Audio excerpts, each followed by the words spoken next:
የጻድቁን የአቡነ ገብረ መንፈስ ቅዱስን በዓለ ንግሥ ስናስብ ወይም ደግሞ የነቢያትን ስም ስንጠራ የሐዋርያቱን ቅዱስ ስም ስናከብር የሰማዕታቱን የዕለት ክብራቸውን ያረፉበትን ወይ የተወለዱበትን ድንቅ ተአምር ያደረጉበትን ቀን ስናከብር እግዚአብሔር ለኛ የሰጠን ትልቅ ስጦታና ጸጋ ስለሆነ ነው።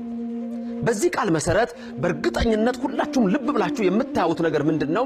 እግዚአብሔር አስቀድሞ ነቢያቱን፣ ጻድቃኑን፣ ሐዋርያቱን ለሱ ባለሟሎች እንዲሆኑ እንደመረጣቸው እንዳከበራቸው እንደወሰነ ይናገራል። መጀመሪያ ወስኗል። እግዚአብሔር ለሱ የሚሆኑትን ቅዱሳኑን ያውቃቸዋል። የወሰናቸው እነዚህን ጠራቸው ይላል። ለምሳሌ ማቴዎስ 10 ከቁጥር 1 ስትመለከቱ፣ ሉቃስ 10 ላይ ስትመለከቱ 12ቱን ሐዋርያት ወደሱ ጠራ፣ 72ቱን አርድእት ወደሱ ጠራ፣ 36ቱን አንስት ወደሱ ጠራ። ወይም ደግሞ ብዙዎችን ሲጠራ በብሉይም በሐዲስ ኪዳንም ትመለከታላችሁ። አሁን እዚህ ጋር ቅዱስ ጳውሎስን ቃል እንግዲህ ልብ ብላችሁ እናንተም ተምራችሁ ሌላውንም የምታስተምሩበት ቃል ምንድነው? አስቀድሞ የወሰናቸውን ጠራቸው። ወስኗል፣ ጠራቸው። እነዚህን የጠራቸውን ቅዱሳን ምን አደረጋቸው? የጠራቸውን እነዚህን ደግሞ አጸደቃቸው። ያጸደቃቸውን እንደገና ምን አደረጋቸው? አከበራቸው። ልብ በሉ ወገኖቼ፣ ክርስቲያኖች ይህንን ትዕይንተ መዝገብ የምታዩ ሁሉ ልብ በሉ። የወሰነ ማን ነው? እግዚአብሔር። የጠራቸው ማን ነው? እግዚአብሔር። ያጸደቃቸው ማን ነው? እግዚአብሔር። ያከበራቸው ማን ነው? እግዚአብሔር።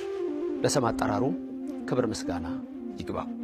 ታዲያ እግዚአብሔር ወስኖ ከጠራቸው፣ ጠርቶም ካጸደቃቸው፣ አጽድቆም ካከበራቸው ታዲያኛስ ስለምን አናከብራቸው? ስለምን ጻድቃን አንላቸው? ስለምንስ በምልጃቸው አንመካ? ምክንያቱም የልጁን መልክ እንዲመስሉ አስቀድሞ ወስኗል። ኢየሱስ ክርስቶስ የሱን ጸጋ ክብር ሁሉ ለነዚህ ደቀ መዛሙርቱ ሰጥቷቸዋል። አባ ሕርያቆስ በቅዳሴው ላይ በእመቤታችን ቅዳሴ ሐዳፌ ነፍስ መጨረሻ ላይ ምን ይላል? እንደርሱ ያለ ስልጣንን ሰጣቸው ይላል። ጌታችን በወንጌልም እኔ ከምሰራው በላይ ሁሉ ልትሰሩ ስልጣን አላችሁ ነው ያላቸው።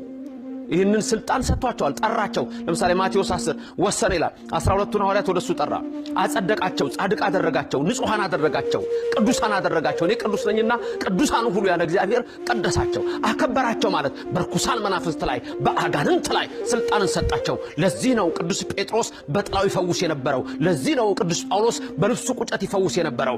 ለዚህ ነው ዛሬ ነቢያትና ሐዋርያት የምንመካባቸው እግዚአብሔር ዘንድ የሚያቀርቡን ባለሟሎች አማላጆቻችን ሁሉ እግዚአብሔር የሰጣቸውን ጸጋና ክብር ያወቅን የክብር ስግደት የምንሰግድላቸው።